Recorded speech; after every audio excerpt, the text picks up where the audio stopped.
Y pues estamos viendo la iglesia, la obra maestra de Dios en sus diferentes dimensiones, es decir, diferentes tópicos que atañen a la vida de la iglesia.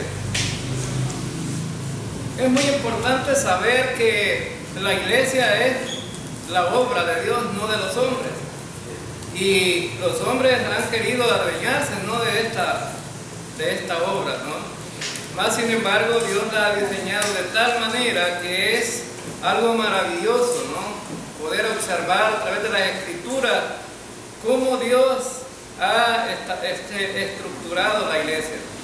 Y si nosotros queremos ser bíblicos, entonces tenemos que ir y ver las Escrituras, ver cómo Dios ha hecho la iglesia, ¿no? Y lo primero que vimos fue el fundamento de la iglesia. Y el fundamento de la iglesia es la persona y la obra acabada de Jesucristo. Es decir, que el fundamento de esta iglesia, las bases, o como decimos en El Salvador, el arranque del edificio, como decimos, ¿verdad? El fundamento del edificio es la obra acabada de Jesucristo. Ahora entonces, vimos también la misión de la iglesia. ¿Y cuál es la misión de la iglesia? Ir por todo el mundo para predicar el Evangelio y hacer discípulos. También hemos visto la alimentación de la iglesia. Y la alimentación de la iglesia es vía sana doctrina. Vía sana doctrina. Ahora, además de la alimentación de la iglesia, hemos visto el crecimiento de la iglesia. Y el crecimiento de la iglesia es a través de la manera de Dios. Es que no lo hemos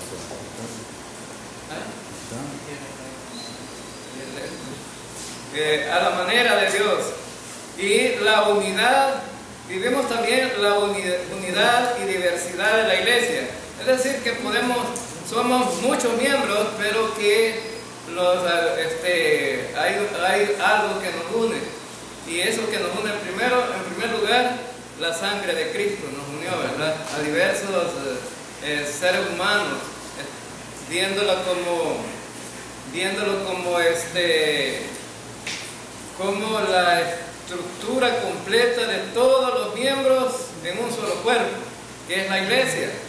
La cabeza es Jesucristo. Todos los miembros componemos el cuerpo de Cristo, y en unidad a los diferentes dones que Dios nos ha dado para que podamos servir en la iglesia, y cada uno de nosotros participando para que la iglesia sea edificada, ¿no? Además de esto, hemos visto el servicio a otros en la iglesia. Y el servicio a otros en la iglesia es a través de los dones, ¿verdad? Cada quien con su don sirviendo a los demás. No sirviéndose a sí mismo, sino sirviendo a los demás. Esto es importante. Cada don que Dios ha dado a cada creyente es para ponerlo al servicio de otros. Entonces, significa entonces que esta es la forma como Dios ha ido edificando la iglesia. Es como Dios ha ido haciendo esta obra maravillosa de la iglesia. También, entonces, hemos visto, además de eso, la interdependencia de la iglesia. Todos, como miembros del cuerpo, haciendo diferentes funciones, ¿verdad? Y además de eso, cada quien en lo suyo sin meterse en lo de los demás. Eso estudiábamos, ¿verdad? La vez pasada, el domingo pasado. Cada uno con lo suyo. La oreja no le va a decir al pie qué es lo que tiene que hacer, ni el ojo a la nariz. Cada quien, ¿verdad?, tiene su propia función. Pero somos un solo cuerpo en la iglesia. Entonces, si faltara la oreja, si faltara el pie, entonces el cuerpo no estaría completo. Y decíamos que hay también hay algunos miembros del cuerpo que son, que se podría pensar que son menos útiles, más sin embargo todos los miembros del cuerpo son útiles de la misma manera. El pastor no es más útil que el que sirve en alguna otra área de la vida de la iglesia. Porque si se dejara, hermanos, si se dejara de enseñar allá atrás como maestro, ¿verdad? O aquí como maestro, entonces la función de maestro es importante, es útil. Si se dejara de hacer la limpieza en el templo, ¿cómo estaríamos, hermanos? Como en el mercado, ¿no? Y es más, ahí en el mercado pasa uno que está barriendo todos los días, más sin embargo el ratito ya está sucio otra vez, ¿verdad? Porque las hojas de tamales del albur los tiran para abajo. Los buceros, dentro del bus va un montón de gente que no tiene educación de limpieza, ¿no? Y lo primero, lo más viable es tirar las latas ahí por la ventana, ¿no? O las hojas de tamales o las bolsas y todo eso. Ahora entonces significa que cada miembro es útil dentro de la iglesia. Ahora lo que vamos a ver, los varios problemas que enfrenta la iglesia local. Los varios problemas que enfrenta la iglesia local. Ahora entonces, ¿son las iglesias perfectas, hermanos? ¿Las iglesias son perfectas? No, porque la iglesia se compone de miembros imperfectos, es decir, los miembros del cuerpo no están perfectos todavía. Significa entonces que vamos a tener muchas dificultades dentro de la iglesia, y eso queremos verlo para que nos demos cuenta cuán necesario es que cada miembro del cuerpo trate de dar menos problemas, porque entre más problemas hay, más dificultad tiene la iglesia para caminar. Entonces, pero hay miembros problemáticos dentro de las iglesias, hermano. Sí, hay. ¿Por qué? ¿Por cuál es la razón? ¿Cuál es la razón? Todavía tenemos la vieja naturaleza, y ese es el problema, ¿no? Ahora, entonces, vemos entonces que hay muchas dificultades. Vamos a estudiar un pasaje en la primera carta a Timoteo, ¿verdad? Timoteo fue un joven pastor que estaba enfrente de una iglesia, pero como pastor también enfrentó muchas dificultades. Ahora, así como muchos líderes espirituales dentro de las iglesias enfrentamos muchos problemas, ¿no? A veces con los miembros, a veces con la enseñanza, a veces con los problemas individuales de cada persona. Entonces necesitamos ver todas esas cosas, ¿no?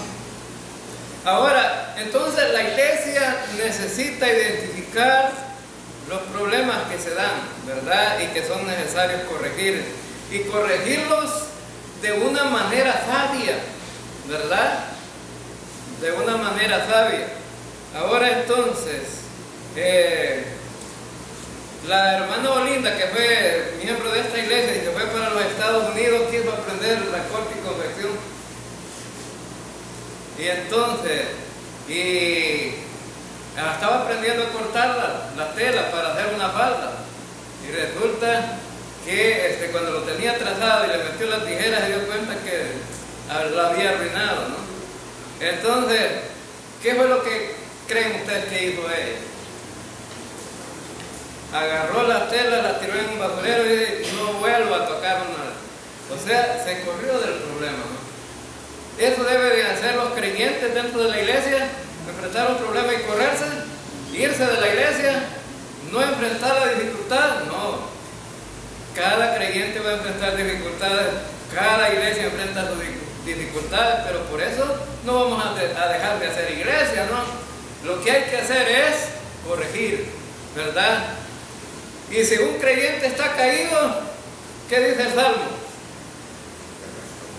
7 veces cae el justo y 7 veces se levanta.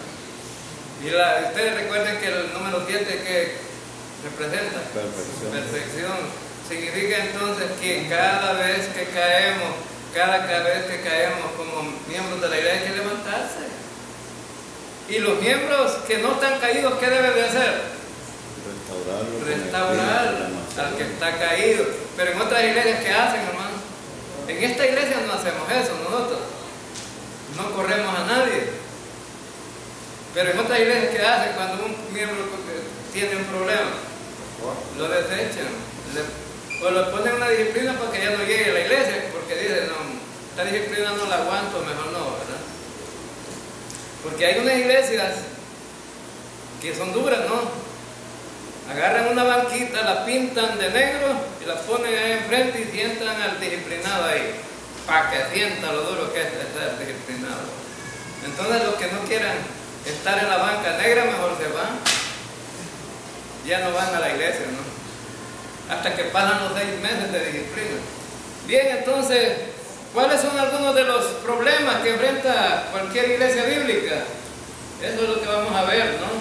Por lo menos vamos a revisar en el pasaje que vamos a tener como base 10 problemas, ¿verdad? 10 problemas.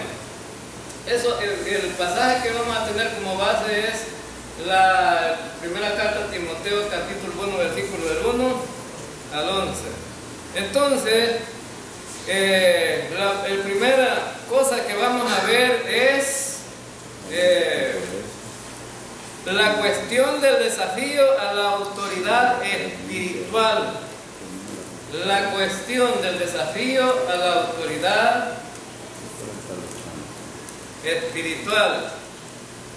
Ahora, entonces, vemos que la cuestión del desafío a la autoridad espiritual tiene que ver con el líder de la iglesia y con los miembros, la relación interpersonal entre el líder o los líderes y los miembros. Ahora, recuerden ustedes que esto es importante recordar porque siempre hay una relación entre el pastor. El apóstol Pedro dijo cómo se debería pastorear la iglesia. ¿Cómo dice Pedro que debemos de pastorear la iglesia? No por ganancia deshonesta, sino con ánimo pronto. Ahora, hoy enfrentamos hoy día, el liderazgo de la iglesia está enfocado más en qué, hermano? En el dinero. ¿Qué va a ganar el pastor, verdad? ¿Qué va a sacar del rebaño? Entonces vemos que la iglesia está más, el liderazgo está más enfocado en el dinero. Allá en Honduras, donde cuenta el hermano Aníbal, donde la mamá se congregaba, había aparecido un pastor que le dice, si no tienen dinero, denme de lo que tienen acá en especias. ¿Y qué cosa de valor tienen? ¿Tienen algunos sillones? Sí, tráiganmelo entonces y me pagan el diezmo con los sillones. Ahora entonces estamos mueblando bien la casa, ¿no? Y si tienen cadenas de oro, tráiganlas, los aretes, cualquier cosa que tengan de valor, traigan para que paguen los diezmos, si no tienen dinero en efectivo. Ahora no, de repente, ¿no? El pastor dentro de la casa tiene un negocio, ¿ya? ¿Verdad? El mercado de pulgas, pone a la venta todo lo que llevaron los hermanos en Cristo, ¿verdad? Y ya tiene una comercial, ¿no? De cosas usadas. Ahora entonces, ese no debe ser el enfoque pastoral. Ahora entonces, pero también por el otro lado los miembros ven al pastor como el cholero, el empleado, ¿no? Entonces, que no es así, no, ahora entonces, ¿a quién sirve el pastor, no? Primordialmente, ¿a quién sirve el pastor? Sirve a Dios. ¿A quién lo ha puesto en la iglesia? Al pastor. Lo ha puesto Dios. Entonces, y fíjense bien que hay otro tipo de organizaciones dentro de la iglesia, la junta directiva. La junta directiva dentro de las iglesias, dentro de las iglesias mandan más que el pastor. Entonces, una estructura equivocada. Y en una iglesia de San Miguel que nosotros teníamos un instituto en un tiempo ahí, a cada rato sacaban al pastor, cambiaban de pastor porque no le parecía la junta directiva. Ahora entonces, porque cuando el pastor empezaba a enseñar bien, a ellos no les gustaba. ¿Por qué no les gustaba? Porque afectaba la vida espiritual de ellos. Las predicaciones a veces les decía que eran carnales y no les parecía. Ahora entonces en esta iglesia hacemos la diferencia. A veces los otros hermanos que predican hablan del pastor aquí, pero yo soy pastor, entonces me debería sentir molesto yo porque los hermanos están hablando del pastor. Si yo considero que no estoy siendo afectado con lo que ellos están diciendo, ¿por qué tendría que molestarlos? ¿Verdad? Es como que todos los miembros aquí también, de repente en una predicación alguien se sintiera afectado por lo que se está diciendo aquí, ¿debería de molestar a todos los miembros?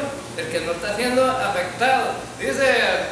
Dice hasta algunos hermanos, cuando tiran la piedra yo me agacho, porque no es conmigo.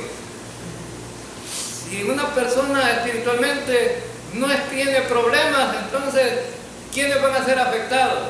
Los que tienen problemas espirituales. Entonces, no, y es más, yo como pastor hablo del pastorado. No, hay iglesias que la cuestión del tema del pastorado no se toca. No se toca. ¿Por qué? Porque los pastores no quieren que nadie hable de ellos. Porque se sienten que solamente ellos son la autoridad, ¿no? Y que todo lo que dicen ellos, eso es lo que los demás deben de creer. Pues aquí en esta iglesia no somos así, ¿no? Ahora, Timoteo era un pastor y Pablo le escribe a Timoteo, le escribe 2 cartas y una carta a Tito y se llaman cartas pastorales. ¿Por qué se llaman cartas pastorales? Porque eran unas cartas para resolver problemas dentro de la iglesia, los diversos problemas que se daban en la iglesia. Fíjense bien que tienen que ver con algunos aspectos doctrinales, ¿no? Entonces, aquí en estas cartas se tocan algunas cuestiones, pero Pablo, el enfoque que le da a las cartas es más práctico, no tanto una explicación de una doctrina. ¿Por qué lo hace de esa manera? Porque Timoteo conocía las doctrinas, ¿verdad? Ahora entonces, ¿y cómo le llama Pablo a la iglesia? Me gustaría que viéramos ahí primera carta a Timoteo capítulo 3 versículo 14 al 16. Véanlo ahí en la Biblia, hermanos, este versículo. Estos versículos, en el versículo 15, ¿cómo se llama la iglesia local? En el versículo 15, ¿cómo se llama la iglesia local? Capítulo 3, 1 Timoteo capítulo 3, versículo 14 al 16. ¿Cómo se llama la iglesia local ahí? Columna y baluarte de la verdad. Columna y baluarte de la verdad. Ahora entonces, ¿cuál es la importancia que tiene esto, hermano? ¿Qué es la iglesia? Columna y baluarte de la verdad. Ahora, una columna, ¿para qué sirve? Para sostener el edificio. ¿Y el baluarte? ¿Qué significa la palabra baluarte? Significa mostrar a través de algo en alto, ¿verdad? Lo que ahí se sostiene. Ahora entonces, significa entonces que la iglesia, ¿qué es lo que debe de sostener la iglesia? La iglesia local, ¿qué debe de sostener? Debe sostener la verdad. La verdad, eso debe de sostener. En la iglesia no se deben de enseñar mentiras. No se deben de enseñar mentiras. Me decía mi nieta, hace unos domingos me decía, dije abuelo que estoy condenada. ¿Y por qué está condenada? Está chiquita, ¿verdad? Estoy condenada. Y por eso, ojo también a las maestras que enseñan, ¿no? Cualquier palabra puede afectar a una persona. Que no es la verdad, porque esta no es la verdad. Soy condenada. ¿Y por qué estás condenada? Porque toqué un teclado de la computadora. Me dijo la maestra que estoy condenada. ¿Es cierto, hermano? Es una mentira. Y una niña tan pequeña puede ser afectada por eso, porque cuando se subió al carro y le dije, ¿cómo te fue? Estoy triste, le digo, porque estoy condenada. Estoy condenada. Ahora no dice, puede afectar la vida, entonces por eso la iglesia no se deben de decir mentiras. La iglesia sostiene la verdad, ¿verdad? Entonces, sostiene la verdad. ¿La verdad de qué, hermano? De la palabra de Dios. Eso sostiene la iglesia. Entonces, vemos aquí que el apóstol Pablo está llamando a la iglesia local, bueno, el baluarte de la verdad, que significa que la iglesia pues debe de sostener esta verdad, no como algunas iglesias que no sostienen la verdad. Por ejemplo, mi nieta también me decía, ¿verdad? La caminación, dicen que va a haber una caminación, me dijo. ¿Y qué es la caminación? Que la gente va a ir caminando. Ahora entonces, ¿y por qué no vamos nosotros a la caminación? Me decía hoy esta mañana. No podemos ir porque fíjate que esos que están haciendo eso es malo. Van detrás de una imagen que no es Dios. Y la gente va adorando y idolatrando esa imagen. Y nosotros no debemos de hacer lo malo como creyentes. Debemos de buscar lo bueno. Así me dijeron también las maestras, dicen algo bueno, ¿verdad? No lo vamos a criticar de todo. También me dijeron las maestras que hacer lo malo, que hay que hacer lo bueno y no hay que hacer lo malo. Entonces, significa que ella estaba queriendo ir a ver la caminación, ¿verdad? Y es la caminata o la peregrinación, ¿verdad? Ahora entonces, pero significa que esto es la verdad, hermanos. Esto que van haciendo ahí, ¿será la verdad? No es la verdad. Ahora entonces, no es la verdad. Querer hacer a un ser humano santo a través de cuestiones religiosas no es la verdad. Pero somos santos nosotros, hermanos. ¿Por quién somos santos nosotros? Por lo que Cristo hizo, no por lo que nosotros hacemos, sino por lo que Cristo hizo. La Escritura dice que nosotros somos santos. Ahora entonces, este Timoteo, fíjense bien, este Timoteo tenía que desafiar al momento o al tiempo religioso que se estaba dando dentro de la iglesia, porque habían problemas dentro de la iglesia. Habían falsos maestros también. Ahora entonces, si algo va a afectar la vida de una iglesia es que dentro de la iglesia aparezca un falso maestro. ¿Por qué queremos doctrinar a los maestros nosotros de esta iglesia y a los líderes de esta iglesia? ¿Por qué? Para que todos tengamos la misma y sana doctrina. Porque uno de los problemas más serios podría resultar en que aparezca un falso maestro dentro de la iglesia, ¿no? Ahora, entonces es importante los institutos, ¿no? Dentro de la iglesia. Ahora, entonces Pablo comienza, fíjense bien, comienza en esta carta a recomendar algunas cosas importantes a Timoteo. Ahora entonces, y vemos aquí entonces la cuestión de la autoridad. Ahora entonces, hermanos, la cuestión de la autoridad es importante porque en el versículo 1, ¿qué dice Pablo acerca de qué dice Pablo acerca de él? ¿Cómo se llama? ¿Cómo escribe el versículo 1 Pablo? Pablo, apóstol de Jesucristo. Ahora, ¿por qué tiene que repetir tantas veces Pablo la palabra apóstol?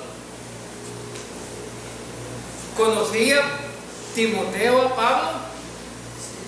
Sí, sí habían andado juntos, ¿no? Eran misioneros juntos. ¿Conocía Pablo a Timoteo? Sí. ¿Era necesario que Pablo le dijera a Timoteo que era apóstol? No, no era necesario, porque Timoteo sabía que era un apóstol, ¿verdad? Ahora entonces, ¿pero por qué fue? Porque esta carta no solamente iba a ser para Timoteo, sino que iba a ser para todas las iglesias de todas las generaciones a través del tiempo en el mundo. Iba a ser, y nosotros necesitábamos conocer que era un apóstol. En la iglesia hay una estructura importante, ¿no? Ahora, la palabra apóstol tenía autoridad, es decir, en el tiempo de Pablo. Habían otros liderazgos, como profeta, pero el profeta no tenía la autoridad de un apóstol. El apóstol gobernaba sobre la iglesia universal, ¿no? No solamente sobre la iglesia local. Es decir, tenía autoridad sobre todas las iglesias. Ahora, pero, más sin embargo, Pablo dice, bueno, apóstol, porque aparecían de repente en ese tiempo gente diciendo que Pablo no era apóstol. Entonces Pablo necesariamente tiene que decir, ahora, ¿hay apóstoles hoy en día, hermano? ¿Hay apóstoles hoy en día? No hay apóstoles. Ahora entonces, vemos aquí que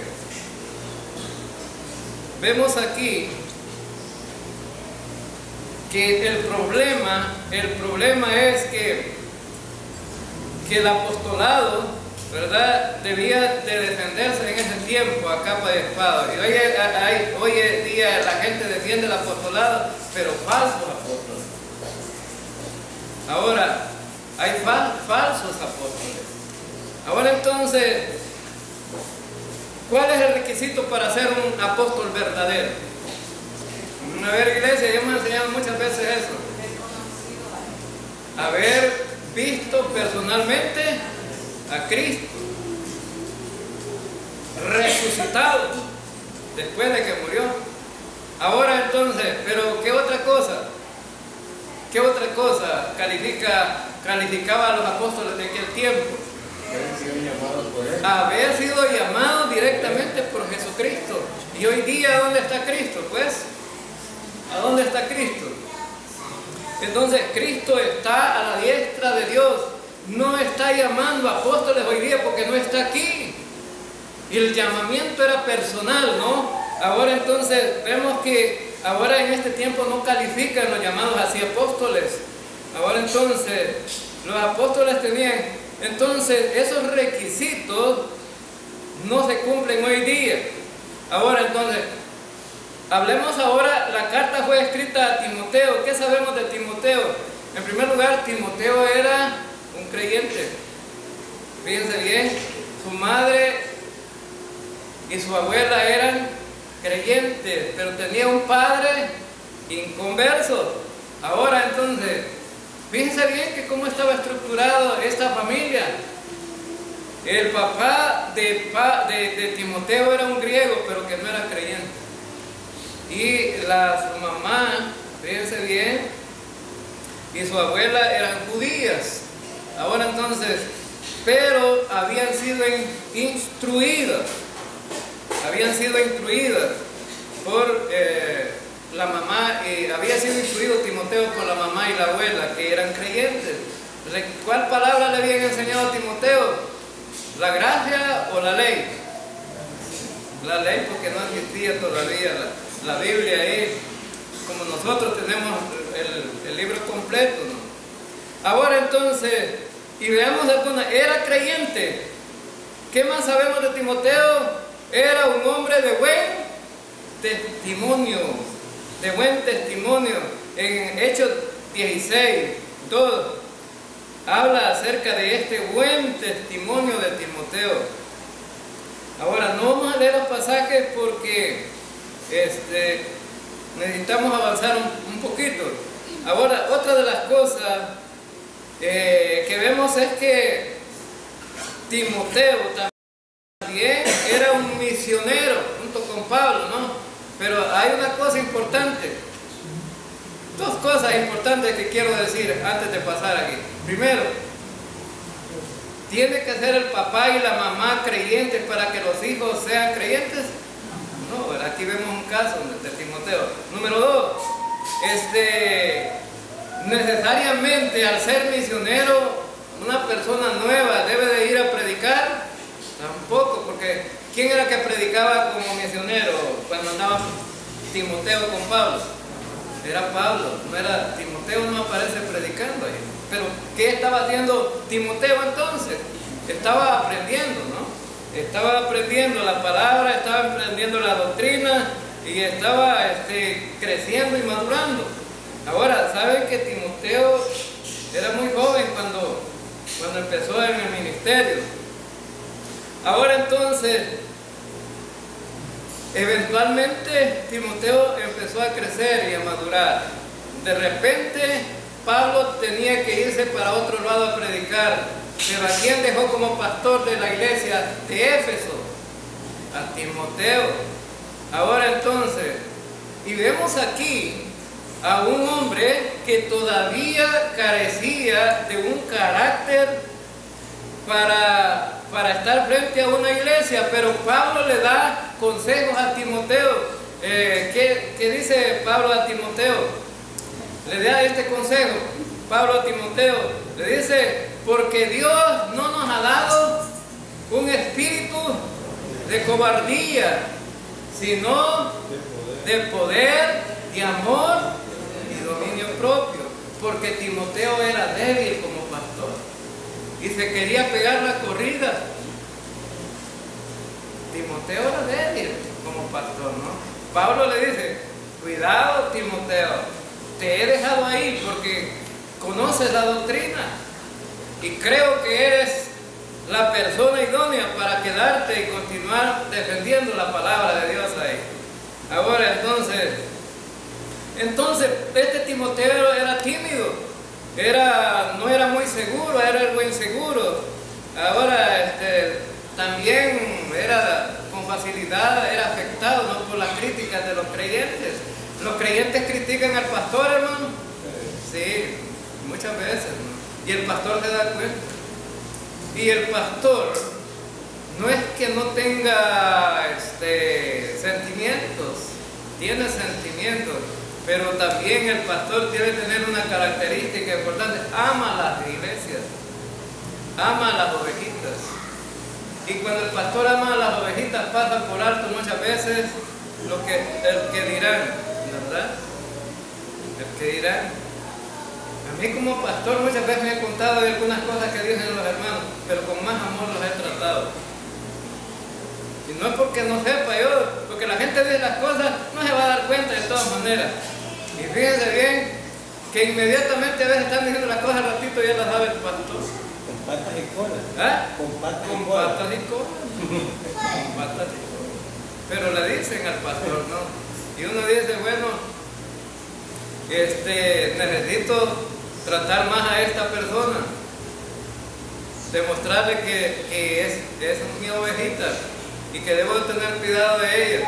¿Hay ovejas rebeldes, hermanos, en la iglesia? Claro que sí, que parecieran más machos cabrillas que ovejas, pero sí hay gente rebelde a veces, ¿no? Ahora entonces, fíjense bien que Timoteo era un hombre muy sacrificial, bondadoso y una persona confiable. En la primera carta, en la carta a los Filipenses, capítulo 2, versículo 19 al 22, si quieren búsquenlo en la Biblia ahí. Miren que dice en Filipenses, este pasaje es de mucho ánimo. Fíjense bien que Timoteo, la gente aquí en este pasaje dice que Timoteo era un hombre que se sacrificaba por la iglesia, ¿no? Que estaba dispuesto, que no había otro que pudiera sentir más ánimo para ir y ministrar a la iglesia, de que estaba interesado en la iglesia. Ahora entonces, ¿Filipenses cuánto? ¿ah? Filipenses cuánto? Filipenses capítulo 2, versículo 19 al 22. Ahora entonces,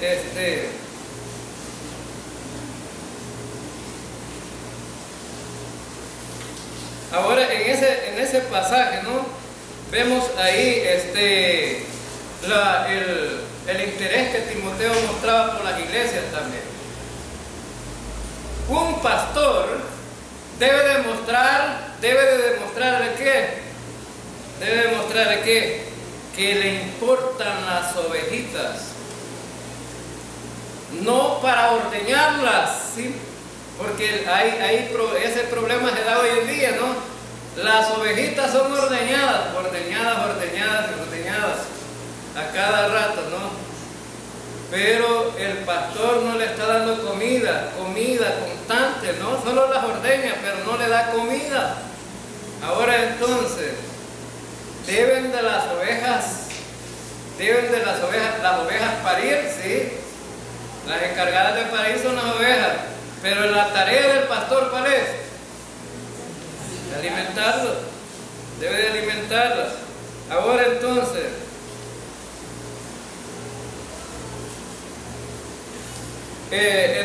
vemos aquí, si un pastor, por ejemplo, le dan problema a las ovejitas dentro de la iglesia, ¿debería el pastor correrlas a las ovejitas? ¿Decirle ya no vengas? No. Y deben de ser, porque fíjense bien que entonces dejaría de ser pastor, ¿verdad? Debería de ser pastor. Hay en algunas iglesias que mejor corren al miembro, ¿no? Porque si le está dando problemas al pastor. No, ¿verdad? No debería ser así. Pero el pastor debe de corregir los errores de las ovejitas también. Claro que sí. Debe de corregir los errores. Debe de decirle la verdad a las ovejitas. Ahora, y el problema que estaba dando en esta iglesia era que era un problema de doctrina, de la enseñanza, ¿no? Y estaban dando un montón de tipos de problemas dentro de la iglesia. También está la cuestión de preparar las próximas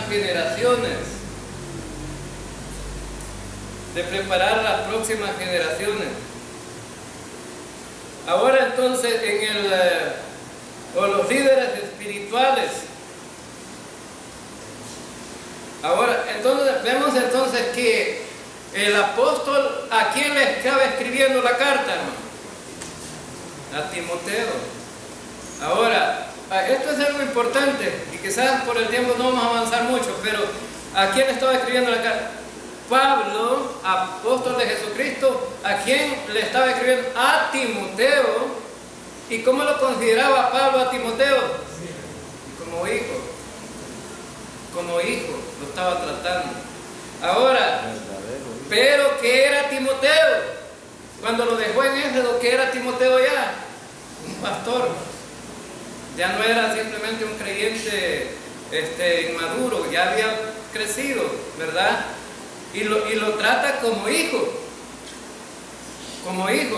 Ahora, le está enviando la carta a Timoteo porque Pablo consideraba que Timoteo necesitaba quedarse ahí, en esa iglesia. Ahora entonces, y la cuestión de los líderes espirituales, ¿cómo es que esta iglesia tenía pastores antes? ¿Saben ustedes cómo es que esta iglesia tenía pastores antes aquí? Como esta iglesia, bueno, hoy no sé si pertenecemos ya, hermano, porque ya no nos invitan ni nos mandan cartas ni nada, ¿verdad? Esta iglesia pertenece todavía, ¿verdad?, a la iglesia, a la Asociación Bautista del Salvador.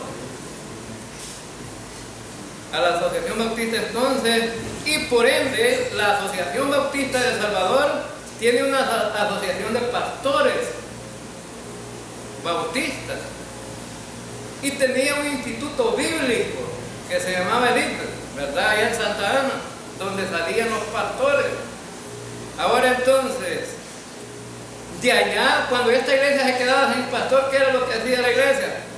Mandaba una solicitud a la asociación de que le mandara un pastor, ¿verdad? Y venían de allá, mandaban al pastor. Y la iglesia estaba conforme porque decía, bueno, es un pastor bautista que viene, ¿no? Es un pastor bautista. Pero ¿eso garantizaba la estabilidad de la iglesia?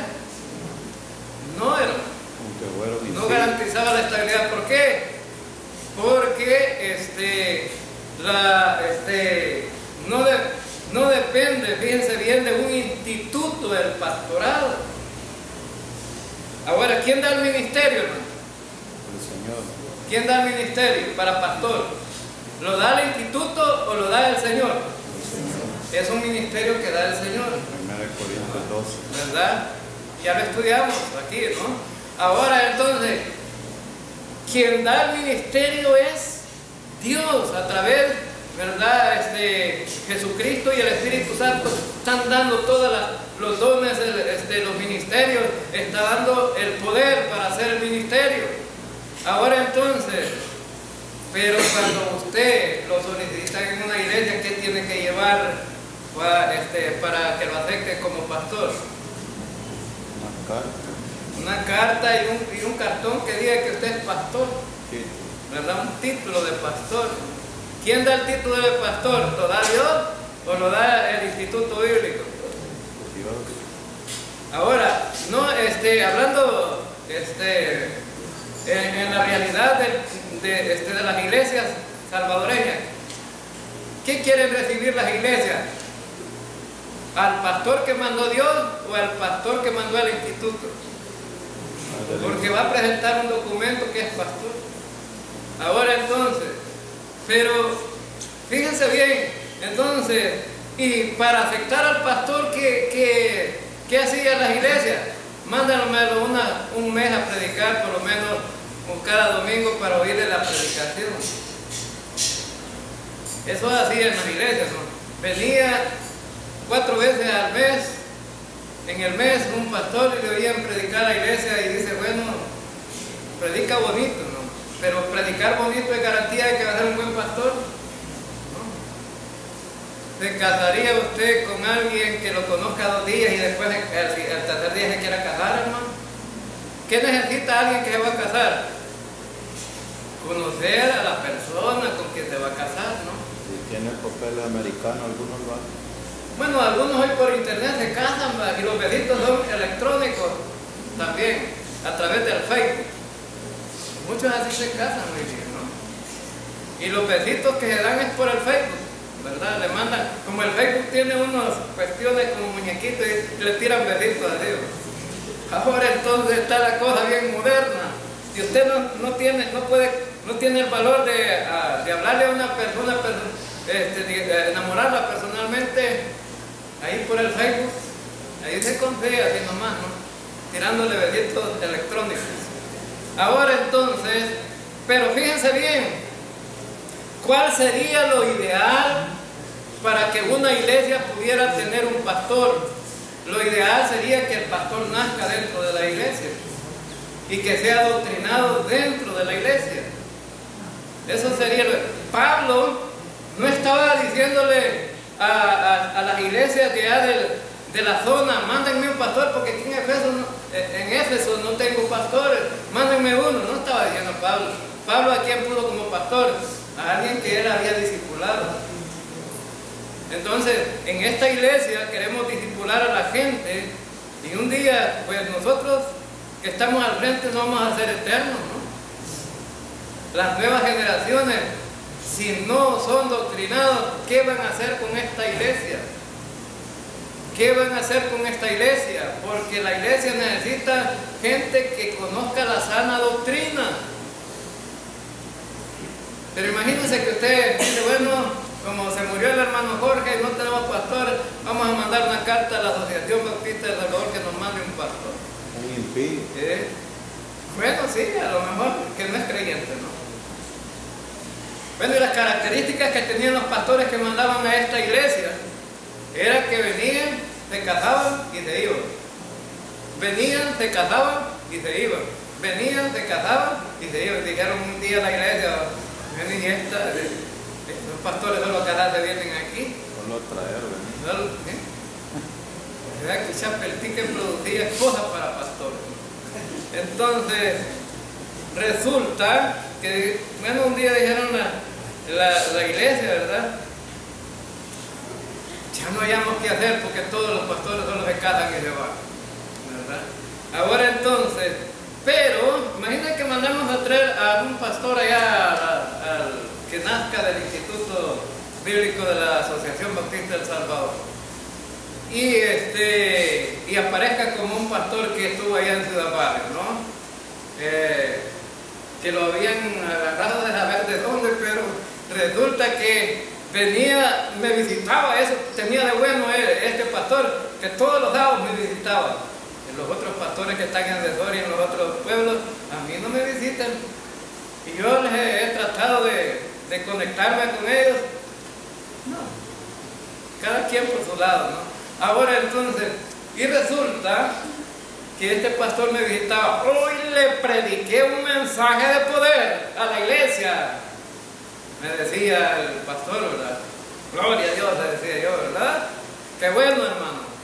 Así necesita mensajes poderosos la iglesia. ¿Y cuál fue el mensaje que predicó? Les hablé que la salvación era por gracia. Gloria a Dios, le decía yo, ¿verdad?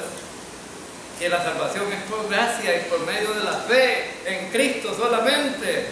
Ah, me decía, ¿verdad? ¿Y qué dijo la iglesia? No estaban contentos los hermanos, ¿verdad? Del mensaje, qué bueno. El siguiente sábado vino y me dice, hoy le prediqué un mensaje poderoso a la iglesia. Qué bueno, que está predicando buenos mensajes, hermano. ¿Cuál fue el mensaje que le predicó? Que la salvación se pierde. Entonces, ¿en qué estamos? Un pastor así no sabe qué predicar. ¿En qué estamos? Primero le está diciendo que es por la fe y que es por la gracia de Dios, y después le está diciendo que la salvación se pierde.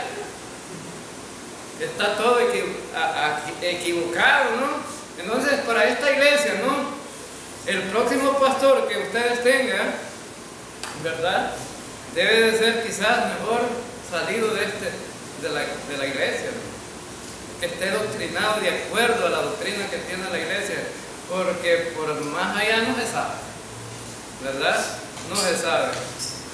Y a veces, bueno, me estaba contando un pastor de la iglesia de Link, que le digo, hermano, ¿le ha servido lo que le estamos enseñando? Versículo por versículo, así como enseñamos. No, hombre, me dice, fíjese bien que lo mejor es que le estoy predicando a la iglesia lo que estoy aprendiendo. Gloria a Dios, dije yo, ¿verdad? Está enseñando la gracia de Dios, hermano. ¿Y cuál es la reacción? Porque lo primero que la reacción de una iglesia que ha sido legalista, ¿cuál es, hermano? Negativa, en contra de la predicación de la gracia. La mayoría de gente así reacciona. ¿Y qué le dijo la iglesia acerca de esta predicación? No me dijeron, ya está aprendiendo a predicar, hermanos, y que le dijeron los creyentes ahí en la iglesia, ya está aprendiendo a predicar. Es decir, que estaban aceptando el mensaje. Quizás el mensaje anterior ya no les gustaba, ¿verdad? El legalista no les gustaba a los hermanos. Ahora, pero qué extraño encontrar gente así, ¿no? Ahora entonces, vemos entonces, hermanos, que la cuestión de preparar a las próximas generaciones es importante. Necesitamos que esta iglesia sea doctrinada.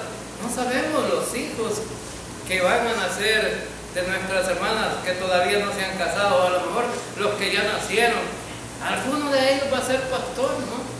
Pero necesitamos doctrinar cada día a la iglesia. Y ustedes, hermanos, en sus casas, a sus hijos. Y, ¿verdad? En la escuela bíblica para los niños, necesitamos educarlos de esta manera, con la sana doctrina.